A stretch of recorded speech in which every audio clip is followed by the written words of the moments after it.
अस्सलाम वालेकुम नाज़रीन, उम्मीद रखता हूँ आप सब लोग खैरियत से होंगे। आज के इस छोटे से व्लॉग में कोशिश करूँगा कि मुल्क के इस वक्त इलेक्शन से पहले जो सूरत हाल है, फिर कानून आइन के साथ कौन सा खिलवाड़ अभी होने जा रहा है, फिर इमरान खान के रिहाई के हवाले से, इमरान खान के ज़मानत के हवाले से 28 नवंबर को जो एक यूँ समझे कि पाकिस्तान में एक इनकलाब जैसी हालत या इनकलाब जैसी एक मनाजिर देखने को मिलेंगे। और उसके हवाले से जो कुछ प्लानिंग, जो कुछ मनसूबाबंदी हो गई और उसके रोकने के हवाले से, उनको दबाने के हवाले से, उनको यूँ समझ लें कि एक घबराने और घबराहट से भरे हुए खबरें जो ना वो जो गर्दिश में है इदारों की तरफ से या मुख्तलिफ जो इसके इमरान मुखालिफ क़ुव्वतें हैं, उनके हवाले से इन तमाम पर तफसील से बात करूँगा। नवाज शरीफ के फिर वापस जाने की खबरें भी बहुत ज़्यादा गर्म है, और क्योंकि जो नवाज शरीफ सोच रहे थे उस तरह उसको कुछ भी नज़र नहीं आया, तो अब वो दोबारा वापस भगोड़ा होने जा रहा है, दोबारा इश्तिहारी होने जा रहा है। किधर की सूरत में लीडर समझने वाला वो वापस लंदन जाने वाला है। इन तमाम पर कोशिश करूंगा कि तफसील से बात कर सकूं। बहरहाल सबसे पहले मैं दीन में वर्कर्स कन्वेंशन जो पीटीआई का एक बड़ा इज्तिमा, और वो कन्वेंशन जो है ना वो न सिर्फ वर्कर कन्वेंशन बल्कि वर्कर कन्वेंशन से वो एक कुछ नामसाइद हालत की वजह से इतना एक जज्बा और वो इतना जो कसरत की हजूम में तब्दील हो गया कि वो एक जलसा बन गया था। वो सिर्फ कन्वेंशन नहीं बल्कि वो एक जलसा का एक और जैसे मनाजिर जो है वो इख्तियार कर गया था। मुकदमे भी दर्ज हुए, रुकावटें भी मुख्तलिफ किस्म के डाले गए और उन रुकावटों को दूर भी किया गया। फिर अवाम के साथ पुलिस को लड़वाने की कोशिश भी की गई, पुलिस ने स्ट्रेट फायर भी किए, और पुलिस के तमाम हरबे इस्तेमाल होने के बावजूद और उसके बाद भी नो डाउट एक कामयाब कन्वेंशन जो कि इमरान खान के लिए, पीटीआई के लिए और मेरे ख्याल से हर पाकिस्तानी के लिए जो पाकिस्तान को आगे बढ़ना चाहते, पाकिस्तान के अवाम की खुशहाली देखना चाहते, उनके लिए एक खुश आइंद मनाजिर है थे। और आने वाले वक्त में इसका वाकई एक बहुत बड़ा पैगाम, एक बहुत बड़ा वाज़े मैसेज जो है ना वो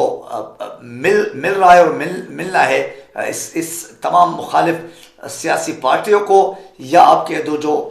मुक़्तदर लोग हैं जो इदारों में बैठे हुए, उनके लिए एक बहुत वाज़े पैगाम है इस तब्दीली का। इमरान खान जिसको आगे करता है उस पर लोग मर मिटते हैं, उस पर लोग वाकई अपनी जान कुर्बान कर देते हैं। जिसको छोड़ता है उससे लोग इतना नफरत करते हैं कि उनका नाम और उनकी तस्वीर देखना भी इवन पसंद नहीं करते हैं, उनका नाम सुनना और उनकी शक्ल देखना वो भी पसंद नहीं करते। एनीवे, आप अगर देख ले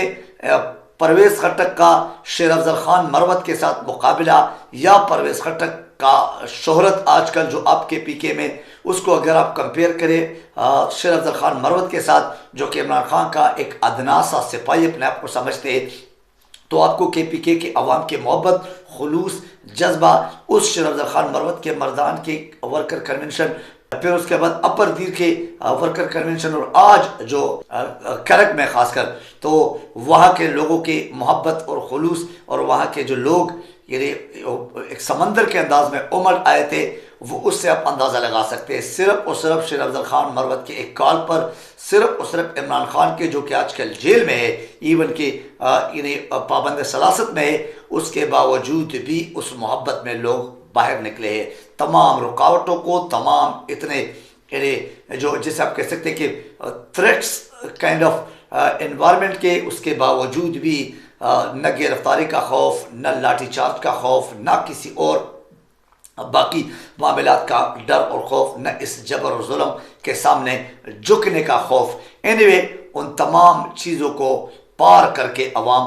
उमड़ आए इन तमाम वर्कर कन्वेंशन में जो हम देख रहे हैं। इसी से आप इलेक्शन का एक रेफरेंडम समझो, इसी से आप इलेक्शन का एक कैंपेन समझो, इसी से आप इलेक्शन का एक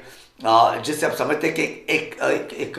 अंदाज़ा लगा लो कि इस कौम को अब कौन चाहिए और कौन से लीडर के पीछे ये खड़े हुए, कौन से लीडर के साथ ये खड़े हुए। खावर मानिका का कार्ड इस्तेमाल करना और उसका पहले से रिकॉर्ड होना, यानी खावर मालिका जैसी शख्सियत जो कि अपने आपको या अपने साबका एहलिया को, क्योंकि एहलिया तो एहलिया होती है, भले वो साबका हो भले वो जो भी हो, वो आपके सतर पर्दा और यूँ समझिए कि एक इज्जत और एहतराम का एक रिश्ता होता है। लेकिन उसके बारे में वो उसका गिरफ्तार होना, फिर उसको दोबारा गिरफ्तार होना, फिर उसके गिरफ्तारी से आज़ादी से पहले तकरीबन 20-25-30 दिन, जो कि शहरज़ाद खान मरवत ने भी इसका इज़हार किया था कि ये ऑलरेडी पहले से रिकॉर्ड हुआ है, और फिर एक घटिया किस्म के सहाफ़त का एक सहारा लेना, और उस एक बेशरम बेहया, मेरे ख्याल से बेनस्ल किस्म के सहाफ़ी शाहज़ेब खानज़ादा जैसे शख्सियत जो कि सहाफ़त के नाम पे एक दाग है, दब्बा है, फिर उससे इंटरव्यू लेना और इससे बेहुदा किस्म के सवालात, और फिर उसको मीन्स इस बोलने पे मजबूर करना कि वो इस किस्म की बातें करे। इमरान खान और बुशरा बीवी जैसे पाकदामन औरत की, यानी एक एक्स बीवी जैसे समझ सकते हैं, एक तलाकशुदा बीवी, अगर उसके बारे में इस तरह बोलना, तो इसको मेरे ख्याल से अवाम समझ चुके हैं कि ये प्रेशर, दबाव और किस किस्म का कार्ड था जो इस्तेमाल किया गया। लेकिन उससे भी कुछ नहीं हुआ, इससे बड़े बड़े मामलात हुए, इससे भी कुछ नहीं हुआ। अवाम अब बज़िद है, अवाम अब नहीं मान रहे। तो नाजरीन, इससे हम लोगों को या सुनने देखने वालों को जो तासुर मिलता है, उसका सिर्फ उस रुपये के पहले जिनको अवाम इज्जत देते थे, अब अवाम उनको नंगा करने पे तुले हुए, अवाम उनको अपने आईना दिखा रहे, और शहरज़ाद खान मरवत की उसमें निगरानी में, उनकी नुमाइंदगी में, जैसे आप समझते कि वो जो एक किरदार अदा कर रहे हैं अपनी नुमाइंदगी का, अपने लीडरशिप का इमरान खान की तरफ से, उसके साथ मेरे ख्याल से जो मैं देख रहा हूँ, जो मुझे नज़र आ रहा है, जो मेरे ज़ाती एक एनालिसिस है, जो मेरे ज़ाती एक ऑब्जर्वेशन है, तो उसको अगर एवेल्यूएट करें तो इसका एवेल्यूएशन कुछ इस तरह है कि खैबर पख्तूनख्वा के सरजमीन न सिर्फ बहादुर, निडर और गैरतमंद लोग पैदा करते, बल्कि वो खैबर पख्तूनख्वा इमरान खान के नाम भी कर चुके, एक गैरतमंद, एक निडर, एक बहादुर, एक उम्मत मुस्लिमा के लीडर के नाम भी कर चुके हैं। इसका मतलब खैबर पख्तूनख्वा हमेशा हक और सच के साथ खड़े होते, और वो अवाम जो थोड़ा बहुत परवेज करता कि इन जैसे यूँ समझे कि लोटाक्रेसी सियासी जहनीत रखने वाले लोगों के बिखावे में आते हैं, और वो किसी न किसी सेंस में उनकी वो उसमें हाँ में हाँ मिलाते हैं, उनके लिए जिंदाबाद नारे लगाते, वो भी बहुत जल्द आपको नजर आएंगे कि वो भी अपना यू टर्न लेके वापस आने के लिए भरपूर वो करेंगे, मेहनत समाजत करेंगे, लेकिन शायद उसको दोबारा जगह ना दिया जाए। एनीवे, ये अगर आप जावेद चौधरी का एक अजीब व गरीब इंकशाफ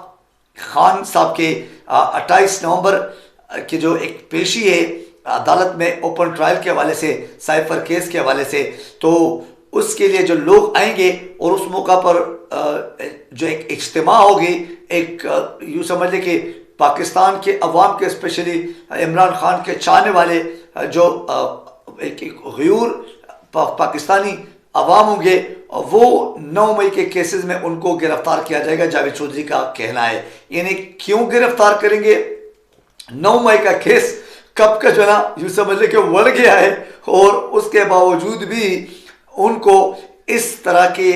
इकट्ठा होने में या इमरान खान के साथ, यानी यूँ समझ लें कि उनके एक आवाज़ बुलंद करने में उनके लिए, या उनके साथ यकजहती या इजहार यकजहती के लिए जब इकट्ठा होते हैं, तो उनके लिए इस किस्म का हर महीने 9 मई को समझे कि एक स्टैंप के तौर पे लोगों को गिरफ्तार करने, लोगों को डराने धमकाने के लिए इस्तेमाल किया जा रहा है। इससे तो ये तासुर नो डाउट दुनिया को, फिर पाकिस्तानी अवाम को या पाकिस्तानी लोगों को यही मिलेगा। एनीवे, आइन कानून का भी कोई नाम और निशान छोड़ना है, या वाकई इस पाकिस्तान के सरजमीन पे इसका नाम इस पाकिस्तानी यानी आइन कानून के जो एक सफ़हस्ती है उससे मिटाना है। लेकिन नाज़रीन, खान साहब के वकील ने कहा है कि इमरान खान जेल में दर्जनों किताबें पढ़ चुके हैं। अब अंदाज़ा लगाओ एक लीडर और क्या करता है, एक लीडर की निशानी और आपको क्या मिल सकती है और मिलनी चाहिए। और आज 2 नए किताबें पहुंचा दी गई जिसके नाम बाकायदा इमरान खान के साथ जो आज वकील मिले हैं उनके वकला टीम ये कहते हैं कि 2 नई किताबें आज भिजवा दी गई है, और वो है वाई नेशन फेल जो कि बैरन और जेम्स ए रॉबिन्सन ये इनके राइटर है, और दूसरी किताब जो है ना all the laws but one जो कि विलियम एच रेनिक्वेस्ट ने लिखा है। तो इनकी किताबें पहुंचा दी गई और एक लीडर अब वो जेल में दर्जनों किताबें पढ़ चुके, तो आप खुद समझदार है कि वो टूट गया जेल में गिरफ्तारी के बाद या वो और स्ट्रांग होकर बाहर निकलेगा। बाकायदा वर्जिश एक्सरसाइज करते हैं, बाकायदा कुरान के मीन्स एक स्टडी करते हैं, बाकायदा अहादीस की स्टडी करते हैं, बाकायदा अपने इबादत करते हैं, और बहुत सारे और ऐसे मुलाकातों में जो बातें होती है उनको अगर देख ले तो वाकई वो एक लीडर बन के एक स्ट्रांग, पहले से मजीद स्ट्रांग एक इंसान और एक लीडर समझ के और बन के बाहर निकलेगा इंशाअल्लाह बहुत जल्द। मियाँ साहब फिर बीमार हो गए और बीमार होने लगे, ये उनके करीबी ज़राए का कहना है, क्योंकि लोग मानने को तैयार नहीं। अब इलेक्शन तो हर लिहाज से मियाँ साहब के खिलाफ जाने वाला है। इलेक्शन में लोगों ने कसम खाई है, लोग बज़िद है कि हमने किसी किस्म के इस झूठे बयानिया की वो साथ नहीं देना है। और बयानिया क्या है? बयानिया ये कि सिर्फ अपना फरियाद मुझे क्यों निकाला और मेरे साथ ऐसा हुआ, तो वो लोग जो ना वो अपना जवाब देंगे और ये देंगे और वो देंगे, और सुबह कुछ और पर रात को कुछ और जो इनको यानी किसी तरह लॉन्च करके लाया गया था वो बयानिया भी टुस हो गया है। दूसरी तरफ अगर आप इमरान खान को देखें, इमरान खान को अवाम क्यों ना ले, क्यों अपना लिए ना समझे? आज भी जेल में इतने जुल्म और जबर के बावजूद लोगों के हवाले से, अपने मुल्क के हवाले से, अपने मुल्क के इदारों के हवाले से गरीब का एहसास रखते हुए उनके लिए परेशान है, और जितने भी बयान देते वो अपने कौम और मुल्क के इदारों के को ताकतवर बनाने और गरीब को किसी तरह इन्हें गुर्बत के लकीर से ऊपर लाने के लिए या गरीब को उनकी ज़िंदगी को बेहतर बनाने के लिए बयान आ रहे। तो ऐसे इंसान को आप कैसे लीडर नहीं मानेंगे? ऐसे इंसान को आप कैसे वोट नहीं देंगे? लिहाजा 8 फरवरी को इंशाल्लाह ये कौम साबित करेंगे कि कौन लीडर है और कौन गीदड़ है। और मेरे ख्याल से ये जो वर्कर कन्वेंशन हो रहे हैं, ये जो जलसों से भी इन लोगों के वर्कर कन्वेंशन एक कमरे तक, एक हुजरे तक, एक बैठक तक महदूद 50-100 लोगों का भी नहीं था, और आज पीटीआई जो कि इतने जबर सितम और जुल्म और सितम के उसमें जो ना वो उस शिकंजे में, उसके बावजूद भी इतने बड़े बड़े वर्कर कन्वेंशन, इतने कामयाब वर्कर कन्वेंशन, ये इलेक्शन से पहले ही आई थिंक सो जीत की समा है। ये इलेक्शन से पहले अवाम के वोट का एक वाज़ेह पैगाम है कि अवाम का वोट, अवाम का साथ और अवाम की चाहत जो है ना वो किसके लिए, अवाम की मोहब्बत किसके लिए, अवाम किसको लीडर मानते हैं और किसको वाकई करप्ट, माफिया, भगोड़ा, इश्तिहारी और इस मुल्क के माल लूटने वाला समझते हैं। आज के इस व्लॉग से मुझे इजाज़त दीजिए। अपना ख्याल रखिए, अपने चैनल का ख्याल रखिए। Thank you very much. Allah हाफिज़ नासिर।